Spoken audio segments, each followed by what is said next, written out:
Sur ce, je retrouve notre panel de députés. Pour les libéraux, Steve McKinnon, pour le Bloc québécois, Christina Michaud et pour le NPD, Alexandre Boulris. Je mentionne que les conservateurs ne nous ont pas envoyé de représentants ce soir. Alors, bonsoir à vous trois. Bonne rentrée. Bonsoir, Mme Bégin. Je commence d'abord avec cette nouvelle que New Delhi aurait possiblement commandité l'assassinat d'un dirigeant sikh au Canada. Je vous pose la question à tour de rôle. Quelle doit être la réaction du Canada dans ça? Steve McKinnon, je commence avec vous. Et merci beaucoup et bonsoir. Bonne rentrée, Mme Bégin. C'est un enjeu que le Canada aborde avec le plus grand sérieux, comme vous pouvez imaginer. S'il s'avère, et oui, il y a enquête d'un meurtre à Surrey, donc la GRC mène l'enquête et on espère amener ces gens-là en justice, en sol canadien aussi. Mais le premier ministre nous a fait part de ses objections les plus extrêmes auprès du gouvernement de l'Inde et de son premier ministre.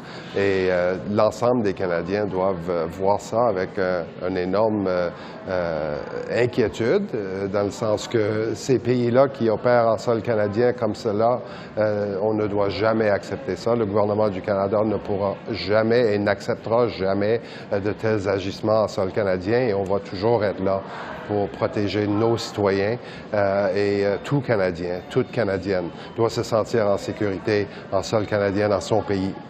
Oui, le Canada qui a répliqué en expulsant un diplomate indien de son territoire. Christina Michaud, quelle doit être la réaction à venir? Évidemment, on est sous le choc de cette annonce. Je dois dire qu'on apprécie la transparence de M. Trudeau, du gouvernement, d'en avoir averti la Chambre et on lui a assuré toute notre collaboration dans ce dossier. Évidemment, l'importance de la souveraineté territoriale. Écoutez, c'est tellement important pour nous et je pense qu'au Québec, comme partout au Canada, les Canadiens doivent se sentir en sécurité. Alors, on va suivre le dossier de très près. Évidemment, l'expulsion d'un diplomate, ça envoie un message, je l'espère, assez fort et on suivra ça de près. Alexandre Boulris. Bien, je pense que la réaction doit être une réaction de fermeté, de défense de la sécurité de tous les citoyens de notre pays.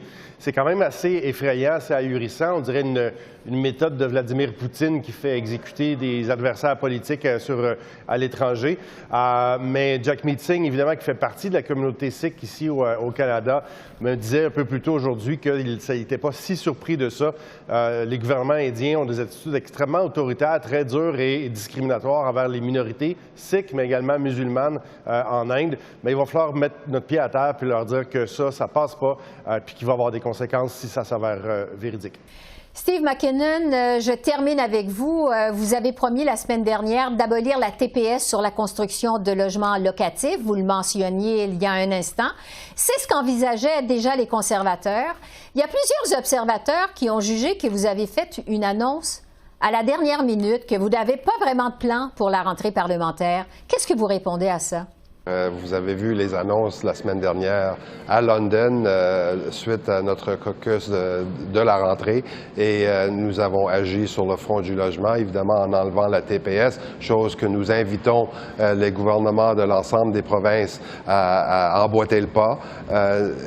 Nous avons vu aujourd'hui, évidemment, le ministre Champagne convoquer les grands chefs des compagnies de l'épicerie pour effectivement demander de l'action pour ce qui est de l'inflation. Les gens, nous le savons, ont de la misère à boucler la fin du mois, ont de la misère à digérer les augmentations qu'il y a eu au coût de la vie. Nous agissons aussi sur le front de l'économie en général. Nous voulons absolument faire en sorte que l'inflation puisse être freinée, voire même descendre. Nous avons vu une grande descente du taux de l'inflation dans les derniers mois. Nous voulons que ça se poursuive, mais d'ici là, nous serons là et nous allons déposer aussi un projet de loi très bientôt dans la Chambre des communes pour faire en sorte que l'abordabilité, c'est l'enjeu numéro 1 de ce Parlement. Nous allons en débattre à tous les jours et nous allons être prêts avec des mesures concrètes. Et nous mettons au défi nos amis de l'opposition pour eux aussi pour qu'ils amènent de bonnes idées que nous allons considérer, bien entendu, mais que ce ne soit pas juste des propos vides, comme nous voyons de part et d'autre. Mais le gouvernement entend agir sur l'ensemble des fronts pour justement aider aux Canadiens avec le coût de la vie et avec les coûts qui continuent de galoper à certains niveaux. Christina Michaud, au Bloc québécois, on l'a vu pendant le congrès des conservateurs à Québec il y a 2 semaines.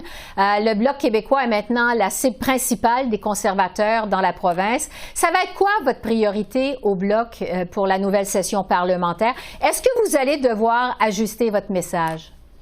Pas nécessairement. On a annoncé nos priorités pour la rentrée la semaine dernière en caucus en Estrie et je vous dirais que la hausse du coût de la vie figure dans ces priorités-là et je vous dirais que c'est rassurant de voir que c'est un peu la priorité de chaque parti. Je suis certaine que mes collègues députés se sont fait parler de ça tout l'été par leurs commettants. On allait n'importe où dans des fêtes et les gens nous parlaient de la hausse du coût de la vie, à quel point ils avaient de la misère à rejoindre les deux bouts. Alors je pense qu'on doit mettre la partisanerie de côté, peu importe les sondages, peu importe qu'est-ce qui se passe du côté partisan et on doit travailler ensemble. C'est un dossier qui demande tout le sérieux nécessaire. Je suis contente de voir que le gouvernement prend déjà certaines actions, par exemple rencontrer les dirigeants des grandes entreprises pour stabiliser les prix dans les épiceries. Est-ce que ce sera suffisant? Est-ce que la rencontre d'aujourd'hui va avoir les résultats escomptés? Peut-être pas, mais ce qui est rassurant, c'est de voir le gouvernement qui a au moins entendu le message qu'on martèle quand même depuis plusieurs semaines à Ottawa. Quand la session parlementaire a terminé en juin, c'est un sujet qu'on abordait évidemment et ça va le demeurer. On continue de parler d'adaptation au changement climatique aussi. On a l'impression qu'on est passé de la prévention à l'adaptation. Il faut en faire plus et ce gouvernement-là a des croûtes à manger dans ce dossier, évidemment. Alexandre Boulouris, au NPD, on le sait, vous avez une entente pour maintenir les libéraux au pouvoir jusqu'en 2025. Ça va être quoi votre priorité au NPD? Est-ce qu'il y a un risque, finalement, à s'entendre avec un gouvernement qui est comme ça en perte de vitesse? Bien, vous savez, ce qui est important pour nous, c'est que les gains qu'on a été chercher pour les Québécois et les Canadiens qu'on a négociés dans l'entente, on force les libéraux à faire des choses qu'ils ont toujours refusées dans le passé. Que ce soit les soins dentaires. Là, cette année, on va d'ici la fin de l'année, ça va être étendu aux 65 ans et plus, aux adolescents. Que ce soit une loi anti-briseur de grève au niveau fédéral, les libéraux ont toujours voté contre. Donc là, on fait une différence. On utilise notre rapport de force pour être capable d'obtenir des choses concrètes. Mais il y a des choses qui ne sont pas dans l'entente sur lesquelles il faut travailler. Puis mes collègues en ont parlé, là, nous autres aussi, on a entendu les mêmes choses. Le panier d'épicerie, le logement, c'est des choses sur lesquelles il va falloir continuer à avancer. Moi, je ne suis pas convaincu que la rencontre d'aujourd'hui avec les patrons des grandes chaînes d'alimentation, ça va donner quoi que ce soit, parce que les libéraux ont dit, là, vous êtes mieux de faire un effort et d'être gentil, sinon, puis là, sinon, on ne savait pas c'était quoi. Sinon, il va y avoir des conséquences. Pas sûr que ça leur fait très peur. Nous, au NPD, on dit peut-être qu'une taxe spéciale sur les profits excessifs, peut-être sur les bonus des PDG de ces grandes entreprises-là, puis avoir une bureau de la concurrence qui est beaucoup plus féroce, avec plus de pouvoir. Jack Meeting a déposé un projet de loi privé cet après-midi là-dessus. Ça, c'est des mesures concrètes. C'est pas juste une réunion où on parle puis on se croise les doigts en espérant que ça va changer. Oui.